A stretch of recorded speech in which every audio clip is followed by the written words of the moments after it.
நாயகம் ரசூல் ஸல்லல்லாஹு அலைஹி வஸல்லம் அவங்களுக்கே செய்வன செய்யப்பட்டதாக புகாரியில போட்டு சொல்லியிருக்காங்கல்ல, அதோட விளக்கம் எனக்கு தேவை. அஸ்ஸலாமு அலைக்கும். அதாவது நபிகள் நாயகம் ஸல்லல்லாஹு அலைஹி வஸல்லம் அவங்களுக்கு சூனியம் செய்யப்பட்டதாக, சூனியம்னா அதாவது அவங்களுக்கு பில்லி ஏவல்ங்கிறாங்கல்ல, இந்த மாதிரி செய்யப்பட்டு மந்திரம் செய்யப்பட்டு அதனால் அவங்களுக்கு மனநோய்க்கு உள்ளாகி அவங்களுக்கு செஞ்சதை செய்யலைன்னு சொன்னாங்க, செய்யாத செஞ்சேன்னு சொன்னாங்க என்ற நிலைக்கு ஆளானார்கள் என்று புகாரியில் ஒரு ஹதீஸில் பல இடங்களில் இந்த ஹதீஸ் பதிவாகி இருக்கிறது. அப்படி இருக்கும் பொழுது நபிகள் நாயகத்துக்கு சூனியம் செஞ்சார்கள் என்பது சரியா உண்மையான்னு கேட்குறாங்க. இதுக்கு விவரமாக பதில் சொல்ல வேண்டிய ஒரு விஷயம். முதல் விஷயத்தை நீங்கள் விளங்கி கொள்ளணும். நான் என்னுடைய முன்னுரையில் சொன்னேன், பார்த்தீங்களா? என்ன சொன்னேன்? இஸ்லாத்தினுடைய அடிப்படை என்னன்னு கேட்டால், அல்லாவை போல யாரும் இல்லை, இதை நம்பணும். ஃபர்ஸ்ட் அடிப்படை என்ன? அல்லாவை போல எதுவும் இல்லை, அல்லாவை போல எவனும் இல்லை அப்படின்னு நம்பணும். இப்படி நம்புறதுல மாற்றம் வறுமையானால், அல்லாவை போல இவர் இருக்கிறாரு, அல்லாஹ் மாதிரி அவர் இருக்கிறாரு என்று வந்தால் அதுக்கு பேர் ஷிர்க், அல்லாஹ்வுக்கு இணை கற்பித்தல். அவர் இஸ்லாத்தை விட்டு வெளியே போய்விடுவார். இது நமக்கு வரவே கூடாது. இது இஸ்லாத்தினுடைய அடிப்படை. இப்போ நம்ம எடுத்துக்கொள்வோம். இப்போ நான் உங்களுக்கு ஒரு பொருளை தர நினைக்கிறேன். இந்த பொருளை யாரோ ஒரு ஆள் கேட்குறீங்க, நான் தர நினைக்கிறேன். எப்படி தருவேன்? நீட்டுவேன். நீங்கள் ஒரு ஆள் வருவீங்க, அதை வாங்குவீங்க. நான் கையில் எடுப்பேன், அதை நீட்டுவேன், அவர் கையில் வாங்குவார்.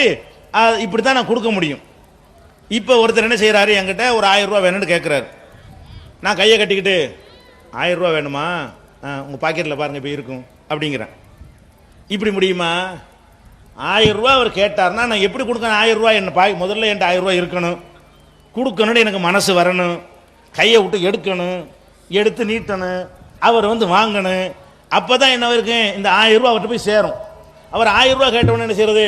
எவ்வளோ கேட்டீங்க? 1000 ரூபாயா? இப்போ பாக்கெட்டில் பாருங்கள் அப்படின்னா 1000 ரூபா அங்கே இருக்குமா? இருக்காது. இப்படி கொடுக்கறது எந்த மனுஷனாலையும் முடியாது.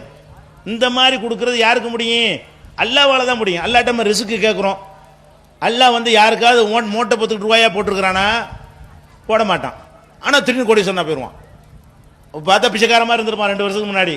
திடீர்னு பார்த்தீங்கன்னா பயங்கர கோடி சொன்னா போயிடுவான். இப்போ நான் அப்படி சோத்துக்கு இல்லாமல் லாட்டரி அடித்தான், சைக்கிள் ஓட்டி தெரிஞ்சான், ரிக்ஷா ஓட்டி தெரிஞ்சான், அப்படிங்கிற அளவுக்கு கொடுத்துருவான். எப்படி கொடுத்தான்? கட்டுக்கட்டாக இறக்குனானா? எப்படி வந்துச்சுன்னு தெரியாது. அந்த சூழ்நிலை அப்படி எல்லாமே அந்த சூழ்நிலை அமைச்சு கொடுப்பான் அல்ல. இது அல்லாஹ் கொடுக்குற முறை. அல்லாஹ் கொடுக்குற முறை எப்படின்னு கேட்டால், யாருக்கு அவன் எதை கொடுத்தாலும் எப்படி கொடுக்குறான்னு தெரியாது, எந்த முறையில் அது சேருதுன்னு தெரியாது, ஆனால் வந்துடும்.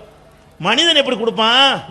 யாருக்கு நீங்கள் எதை கொடுத்தாலும் சரி. ஒரு டாக்டர்கிட்ட போகிறீங்க, டாக்டர்கிட்ட போய் நம்ம வயிற்ற வலிக்குதுங்கிறோம். டாக்டர் என்ன செய்யற? வயிற்ற வலிக்குதா, போ சரியா போயிடும் இப்படின்னு சொல்ல முடியுமா? இப்படி சொன்னால் இவர் யார் மாதிரி ஆயிட்டாரு? அல்லா மாதிரி ஆயிட்டாரு. அல்லாட்ட தான் அல்லாஹ் வயிற்ற வலியா இருக்குன்னு சொன்னால் அல்லாஹ் என்ன செய்யுமா? ஆகுமா ஆயிரும். அல்லாஹ் எப்போ ஆச்சு மாத்திரையை கொண்டாந்து தந்திருக்கானா உங்களுக்கு? வயிற்ற வலின்னு துவா செஞ்சவன இந்த மாத்திரையை போடு 3 நாளைக்கு அப்படின்னு நல்லா சொல்லியிருக்கிறானா? அல்லாஹ் ஊசி எடுத்துட்டு திரும்ப முதுகுல ஒரு குத்து குத்துறேன் அப்படின்னு ஊசி போட்டிருக்கானா? அல்லாஹ் யாருக்காச்சும் விட மாட்டான். வயிற்ற வலின்னு நம்ம அல்லாட்ட துவா செஞ்சா என்ன செய்வான்? ஆகுமா ஆயிரும். இந்த ஆகுண்டு ஆகுறது யாருடைய தன்மை? அல்லாஹ்வுடைய தன்மை. இந்த மாதிரி தான் ஒரு டாக்டருக்கு அது முடியாது. டாக்டர் என்ன செய்வோம்? மாத்திரையை தருவார், இல்லாட்டி ஊசியை போடுவார், அல்லது குளுக்கோஸை போடுவார், அல்லது குறைஞ்ச போச்சு அக்கு பஞ்சர் ஏதாவது பஞ்சர் பண்ணியாவது அக்கு டச் பண்ணி என்னத்தையாவது பண்ணி என்ன செய்வார்? அவர் ஒரு கருவியை சாதனத்தை பயன்படுத்தி தான் நமக்கு ஒரு குணத்தை தருவார். அதே மாதிரி ஒரு மனுஷனுக்கு நம்ம கேடு செய்ய நினைக்கிறோம். ஒரு ஆளுக்கு என்ன செய்கிறோம்? கேடு செய்ய நினைக்கிறோம், மண்டையை உடைக்க நினைக்கிறோம். மண்டையை உடைக்கணும். எப்படி உடைக்கணும்? ஒரு கல்லை எடுத்து என்ன செய்யணும்? மண்டையை பார்த்து குறி வச்சு அடிக்கணும், அல்லது தலையை கொண்டு போய் செவத்தில் போய் முட்டணும். இப்படி தான் மண்டையை உடைக்க முடியும். ஒரு ஆள் மண்டையை நான் உடைக்க நினைச்சால் எப்படி உடைக்கணும்? மண்டைக்கு அந்த மண்டையை உடைக்கிறக்கூடிய வேலைகள்லாம் செஞ்சு வெளிப்படையாக செஞ்சு தான் மண்டையை உடைக்க முடியும். கையை கட்டிக்கிட்டு மண்டையை உடைக்கணுமா? இப்போ பாரு உடைஞ்சிருமா? அப்படி உடையுமா? இப்படி அல்லாஹ் தான் செய்வான். அல்லாஹ் தான் ஆயுதம் எடுக்காமல் கையில் எடுக்காமல் அவன் அதை செய்யக்கூடியவன் அல்லாஹ். இப்போ அந்த சூனியங்கிறான்ல, ஒருத்தன் சூனியம் செய்யறான் அப்படின்னு சொன்னால் அவனுடைய செயல் என்ன மாதிரி இருக்குது? இப்போ என் கையை முடக்கிட்டாங்கிறீங்க, காலை முடக்கிட்டாங்கிறீங்க, அவன் என்னை தொடவும் மாட்டேங்கிறான், எனக்கு எந்த ஒரு பொருளையும் நான் தரவும் மாட்டேங்கிறான், அவன் எங்கேயோ இருக்கிறான், நான் எங்கேயோ இருக்கிறேன். அல்லாஹ் எப்படி ஆகுண்டு உத்தரவு போட்டு ஆக்குறானோ அந்த மாதிரி இவனும் செய்யறான் அப்படின்னு சொன்னால் அவனை நீங்க எந்த இடத்துல வைக்கிறீங்க? ஒருத்தன் சூனியம் பண்ணுகிறான் என்று நீங்கள் நினைத்தீர்களே, ஆனால் அவனை நீங்கள் வச்சிருக்கிற இடம் என்ன? அல்லாஹ்வுடைய இடம். அப்ப அல்லாஹ் எப்படி செயல்படுவானோ அந்த மாதிரி இந்த சூனியம் பண்ணக்கூடியவன் செயல்படுகிறான். அப்ப இதை விட ஷிர்க் என்ன இருக்கு? இந்த மாதிரி ஒருத்தன் செய்ய ரசூலுல்லாஹ்வுக்கு செஞ்சதை விடுங்க, இப்படி ஒருத்தனுக்கு செய்ய முடியும் என்று நினைத்தீர்களே, ஆனால் இப்ப அல்லாஹ்வுடைய தன்மையில அவனுக்கு இருக்குங்கிறீங்க. இப்படி செய்ய இயலாத. ஏழும்னா எனக்கு செஞ்சு காட்டுறான்னு கூப்பிடுறேனே, நான் 30 வருஷமா கேட்கறேனே, உனக்கு என்ன வேணும்? முடி வேணுமா எடுத்துக்க, வேர்வை வேணுமா சட்டை என்ன கழட்டி எடுத்துட்டு போ, காலடி மண்ணு வேணுமா அது வேணும் கேட்பானுவ, இந்த ஏமாத்திருக்கணும் செய்வானுவ, இதெல்லாம் தேவைப்பாங்க. இப்போ வேணுங்கிறத வாங்கிட்டு போய் எனக்கு செய்டா. ஒரு பயலுக்கு ஒன்றும் செய்ய முடியாது. என்னை அருவாள் எடுத்து வெட்டுவேன்னு சொல்லி ஒத்துக்கிறோம், வெட்டுவேன். வயிற்றுல குத்துவேன்னு சொல்லி குத்துவேன். விஷத்தை குடிச்சு சாவடிச்சிருவேன்னு சொல்லி செய்வேன். வீராணத்தில் முக்கி உன்னை 3 கடி சாவடிச்சிருவேன்னு சொல்லி ஒத்துக்கிறேன். அது ஏழு மனுஷனுக்கு. ஒரு மனுஷன் நினைச்சாலும் என்ன செய்யலாம்? தூக்கிட்டு போய் என்ன வேணாலும் செய்யலாம். அதை விட்டுவிட்டு என்ன செய்யறேன்? நான் அங்கே இருப்பேன், நான் இங்கே நீ எங்கே இருப்ப, வயிறு வலிக்கும், ஆண்டு சொல்லுவாங்க கால் வலிக்கும், இப்படி நான் தலை வலிக்குன்னா என்னங்கிற நீ நல்லவா? அப்ப இப்படி ஒருத்தன் இருக்கிறான்னு நீங்கள் நம்பினீர்களேயானால் அப்பட்டமான ஷிர்கா இல்லையா? இந்த மாதிரி ரசூலுல்லாஹ்வுக்கு செஞ்சதை விடுங்க, எவனும் எவனுக்கும் செய்ய முடியாது. இது பேசிக், இஸ்லாத்தினுடைய பேசிக்.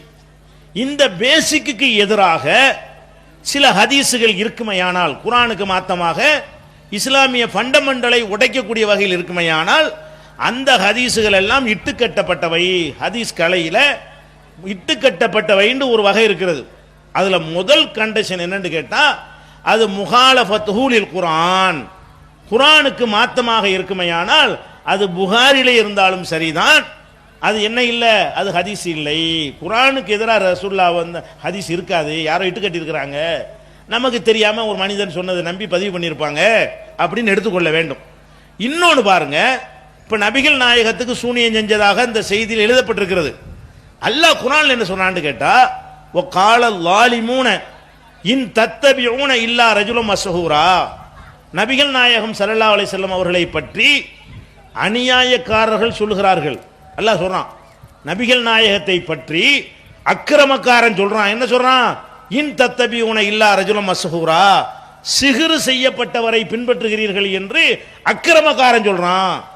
அப்ப ரசூலுல்லாஹ்வுக்கு சிஹ்ர் செய்யறதாக ஒருத்தன் சொன்னா அவன் அக்கிரமக்காரன். குர்ஆன் சொல்லுது, ரசூலுல்லாஹ்வுக்கு சிஹ்ர் செய்யப்பட்டதாக நீங்கள் சொன்னீர்களேயானால் அப்படி சொல்றவன் யாரு? அநியாயக்காரன் தான் சொல்லுவான், முஸ்லிம் சொல்ல மாட்டான் என்று அல்லாஹ் குர்ஆன்ல சொல்லுகிறான். அப்ப குர்ஆனுக்கு நேரடியாக அப்பட்டமாக இந்த செய்தி மோதுகிறது. இன்னும் சொல்ல போனால், இப்ப நபிகள் நாயகம் ஸல்லல்லாஹு அலைஹி வஸல்லம் அவர்களை அல்லாஹ் தூதராக அனுப்புறான். அதுக்கு முந்தைய நிறைய தூதர்மார்களை அனுப்புனான். இந்த தூதர்கள்லாம் எப்படி அனுப்புனான்? அல்லாஹ் மனிதர்களிலிருந்து மனிதர்களாகத்தான் அனுப்புனான். எல்லா தூதர்களும் சாப்பிட்டாங்களா இல்லையா? ரசூலுல்லாஹ் சாப்பிட்டாங்க, எல்லாரும் சாப்பிட்டாங்க. எல்லாரும் மலைஜலம் கழிச்சாங்களா இல்லையா? எல்லாரும் மலைஜலம் கழிச்சாங்க. அப்ப எல்லாருமே சாப்பாட்டுக்காக உழைத்தார்கள், பாடுபட்டார்களா இல்லையா? பாடுபட்டாங்க. அப்படியே சொன்னாங்க, மாலி ஹாதர் ரசூல், என்னங்கடா ரசூல்ங்கிறீங்க? யகுலு தாம், சாப்பாடு சாப்பிட்றாரு, ஓ எம்சி ஃபில் அஸ்வாக், கடை வீதியெல்லாம் போய் சம்பாதிக்கிறார், நடமாடுறாரு, இவர் ரசூலான்னு கேட்டாங்க. அப்ப ரசூலாக வந்தவர் என்ன செஞ்சாரு? நீங்க நான்லாம் எப்படி சாப்பிடுகிறோமோ அந்த மாதிரி தான் எல்லாரும் சாப்பிட்டார்கள். அப்ப எல்லாரையும் போல இருக்கக்கூடியவரை தூதர்னு நம்புறதா இருந்தா எப்படி நம்புறது? ஒரு ஆள் அல்லாஹ்வுடைய தூதருங்கிறாரு, நம்மள மாதிரியே இருக்கிறாரு, நம்மள மாதிரி தூங்குறாரு, நம்மள மாதிரி பொண்டாட்டி வீட்டில் வாழ்றாரு, நம்மள மாதிரி நோய்வாய்ப்படுறாரு, நம்மள மாதிரி கவலைப்படுறாரு, நம்மள மாதிரியே பலவித துன்பங்களுக்கு அடி வாங்குற உதவாங்கிறாரு, நம்மள மாதிரியே காயப்படுறாரு. அப்ப நம்மள மாதிரி அவருக்கு பசிக்குது. அப்புறம் என்ன அல்லாஹ்வுடைய தூதர்? டவுட் வருமா இல்லையா? ஒருத்தர் அல்லாஹ்வுடைய தூதருங்கிறாரு, எல்லாம் நம்மள மாதிரியே இருக்குது. அதுக்கு அல்லாஹ் என்ன செய்யறான்னு கேட்டா, எல்லா நபிமார்களையும் தூதர்கள் என்று நிரூபிப்பதற்காக வேண்டி மனிதனுக்கு செய்ய இயலாத ஓரிரு அற்புதங்களை கொடுத்து அனுப்புவான் அல்லாஹ். நான் சாப்பிடத்தான்பா செய்கிறேன், உன்னை மாதிரி குடிக்கத்தான் செய்கிறேன், இந்த பாரு, இதை மனுஷனுக்கு செய்ய இயலாது, இதை நான் இப்போ உனக்கு செஞ்சு காட்டுறேன், நான் செய்யலை, இறைவன் எனக்கு இதை தந்திருக்கிறான், இதை மனுஷனுக்கு செய்ய இயலாது, அல்லாஹ்வுக்கு தான் செய்ய இயலும், இதை வச்சு நான் ஆதாரமாக சொல்கிறேன், அல்லாஹ் என்னை அனுப்புனா அப்படிம்பாங்க. இப்போ மூசா நபி ஒரு கைத்தறி போடுவாங்க, பாம்பா மாறிடும், உடனே அதை காட்டுவாங்க, அந்த பாரு பாம்பா மாறுதான், இது மனுஷனுக்கு ஏழுமா, கைத்தறி பாம்பா மாறுமா? அப்ப இந்த அற்புதங்களை வைத்துத்தான் தூதர்களை தூதர்கள் என்று மக்கள் நம்பினார்கள். அற்புதம் இல்லாம தூதர் வந்தா நம்ப மாட்டான் மனுஷன். அல்லாஹ் கொஸ்டின் பண்ண இயலாது. ஏன் எப்படி நான் தூதர் நம்புறது? ஆதாரம் இல்லையே, மனுஷனாவில் இருக்காரு, ஒரு டிஃபரெண்ட் எனக்கு தெரியலையே அப்படின்னு நம்ம அல்லாட்ட சொல்லிடலாம். அதுக்காக வேண்டி அல்லாஹ் என்ன செய்யறான்னு கேட்டா அவங்களுக்கு அற்புதங்களை கொடுத்து அனுப்புறான். அப்ப அற்புதம் தான் தூதரை நிரூபிக்கிறதுக்கு ஆதாரம்ங்கும் போது, அற்புதம் செய்ய வந்தார அவரையே ஒரு யூதன் வந்து அற்புதத்தில் பிரட்டிட்டான்னு சொன்னா அது பெரிய அற்புதமா போயிருமே. யூதன் வந்து கையை காலை முடக்கி மனநோயா பைத்தியமாக்கிட்டான்னு வருது. கையை காலை முடக்கி செஞ்சதை செய்யலைன்னு சொன்னாங்க, செய்யாத செஞ்சதா சொன்னாங்கன்னா மெண்டல் ஆகிட்டாங்கன்னு அர்த்தம். அந்த அளவுக்கு அவன் ஆக்கிட்டான்னு சொன்னா அவன் செஞ்ச அற்புதம் பெரிய அற்புதமா இருக்க.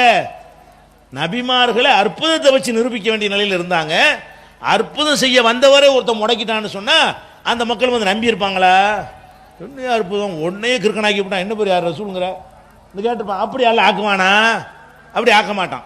இன்னும் சொல்ல போனா நபிகள் நாயகத்துக்கு சூனியம் செய்யப்படலை என்பதை விளக்குகிற விதமாக நம்முடைய குர்ஆன் தமிழாக்கம் உங்களுக்கு இருக்குமேயானால் அதுல விளக்க நோட்டில் கொடுத்துருக்கோம். நபிகள் நாயகத்துக்கு சூனியம் செய்யப்பட்டதா என்கிற தலைப்புல கிட்டத்தட்ட ஒரு 30 பக்கத்துக்கு மேல நிறைய ஆதாரங்களை எழுதி இது வந்து பொய் புகாரில இருந்தாலும் குர்ஆனுக்கு மாத்தமா இருக்குமே, ஆனால் நம்ம என்ன செய்யக்கூடாது?